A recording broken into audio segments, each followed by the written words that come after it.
സോഷ്യലിസത്തിന്റെ പിതാവും വക്താവുമായ കാറൽ മാർക്സിന്റെ പിൻഗാമികളെന്ന് വിശേഷിപ്പിക്കുന്ന സൈദ്ധാന്തികവാദത്തിന്റെ പ്രചാരകരാണ് ഞായറാഴ്ച കക്കോടിയിൽ അഴിഞ്ഞാടിയത്.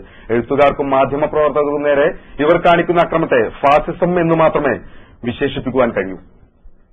ഞായറാഴ്ചയാണ് കക്കോടിയിൽ വികസന മുന്നണി യോഗം സംഘടിപ്പിച്ചത്.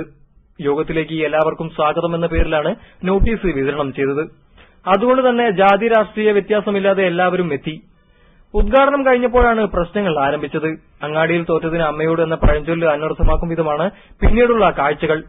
കുറച്ചുകാലമായി സിപിഎമ്മിന് അരങ്ങിലും അണിയറയിലും ക്ഷീണം ബാധിച്ചു തുടങ്ങിയിട്ട് പാർട്ടിയിൽ നിന്നും ഒരുപാട് പേർ കൊഴിഞ്ഞുപോയി.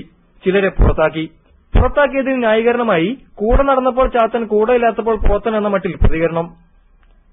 സിപിഎമ്മിനെതിരെ ആരെങ്കിലും ശബ്ദമുയർത്തിയാൽ തന്നെ യുവജന സംഘടനയെ വിട്ട് ആക്രമിപ്പിക്കുക, അപ്പോൾ എഴുത്തുകാരനോ മാധ്യമപ്രവർത്തകനോ എന്ന വ്യത്യാസവുമില്ല.